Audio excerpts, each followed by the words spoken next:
Dear children, welcome to the class.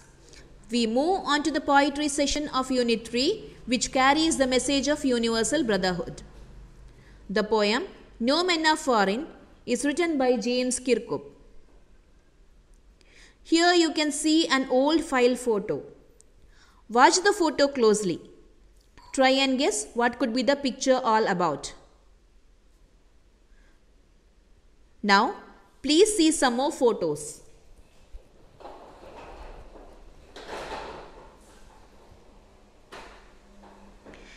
Yes, it does definitely look like a protest of the blacks against white. This happened in the city of Memphis in North America. The city of Memphis had a long history of unfair treatment towards black residents. The Memphis sanitation strike began on February 12, 1968. Memphis Department of Public Works paid lesser wages to the black workers. The black people went on strike demanding equal wages and decent working conditions.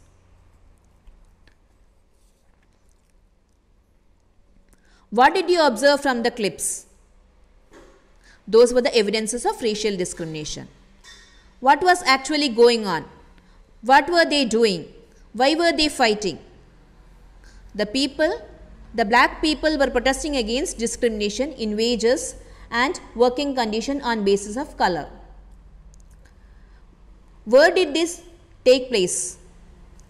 This took place at Memphis in North America. Now for some brief information about the author. The author of the poem No Men Are Foreign, James Kirkup, was an English poet, translator and travel writer. He wrote autobiographies, novels and plays. He started writing poems at the age of 6. In this poem, the author gives us a message about universal brotherhood. This poem begins and ends with the same line. No men are strange, no countries are foreign. Foreign means strange, unfamiliar, unknown.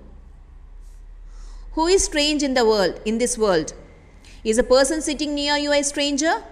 Or is it the person living in the next house, next street, next taluk, next district, state, country? Are you a stranger? Who is stranger to whom? The poet says, no men are foreign. We all are humans. Remember, no men are strange, no country is foreign. It means the narrator asks us to remember that no men are strangers and no country is foreign. It emphasizes the fact that all men are same and equal, no matter what country they belong to. All people who live in this earth belong to one human race. Beneath all uniforms, a single body breathes like ours. It means, although people of different countries have different cultures and dresses, but under those clothes, the human beings are same everywhere. The uniforms worn by soldiers of different countries are different, but the human beings is the same. All breathe the same way. The land our brothers walk upon is earth like this, in which we all shall lie. It means all human beings are our brothers. They move around the same earth. And in this same earth, everybody will be once buried. They too, aware of sun, air and water. It means nature does not differentiate between people according to their color, caste or country they live in. Nature showers its blessings equally on everyone. Nature provides same air, sunlight and water to the richest and the poorest. Are fed by peaceful harvest, by war's long winter starved. It means they too experience happiness and prosperity in times when there is no war and suffer hunger and poverty when there is a war. Here war time is equated to a long winter where people have to stay inside and so has to face scarcity of food. Their hands are ours, and in their lines we read. It means they too have hands like us, with which they work hard for a living. A labor not different from our own. It means, and the wrinkles on their bodies tells us the stories of same hard work that we also have done. They too work hard just like us. He gives all these examples to highlight the similarity between people belonging to different countries. Remember, they have eyes like ours that wake or sleep. It means the poet again stresses the physical similarities that all human beings have. Others also have eyes like us that wake up and sleep, and strength that can be won by love. It means the strength that they have is not lesser than ours. So, they cannot be won by force or by war, but by love only. In every land is common life. It means one thing that is common in every country is life that exists in the form of plants, animals, and human beings. It is the bond of love that unites people around the world, that all can recognize and understand. It means the feeling that world is one big family can be easily understood by each one of us. Let us remember, whenever we are told to hate our brothers, it is ourselves that we shall dispose, betray, condemn. It means poet asks us to remember that whenever somebody asks us to hate someone, we are cheating ourselves by trying to harm them. We should not consider anyone to be our enemy.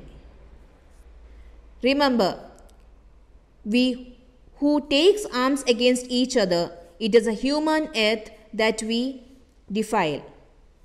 It means, remember, we are harming our earth by taking our arms against each other. We should keep in mind that when we pick arms against another nation, it leads to a lot of bloodshed, fire, and death. Our hells of fire and dust outrage the innocence of air that is everywhere our own. It means the fire and dust which erupts during wars pollute the purity of the air. We pollute the fresh air and destroy the beautiful nature by weapons of mass destruction. Remember, no men are foreign and no country strange. Means, no men are foreign, no country are strange. We should always remember that people around the earth, whatever country they belong to, whatever color they may have, whatever language they speak, are our brothers. The poem gives us a strong message of universal brotherhood, that the world is one community. With that, we move on to the question answer session. Question number 1. What does the poet remind us of in the first line of the poem? Answer. In the first line of the poem, poet reminds us that no men are strange and no countries are foreign. Question number 2. What according to the poet we are doing when we hate others? Answer. According to the poet, we will be cheating ourselves when we hate others. We should realize that we are causing our own destruction and downfall. Question number 3. What are the 2 bad effects of war? Read lines 16 to 19 and answer. Answer. The bad effects of war are, it defiles our mother earth and pollutes our environment. Dear children, thank you for being attentive. Hope all of you have enjoyed the poem and got the moral and message what the poet want to convey. Let's together make this world a better place to live in. Thank you.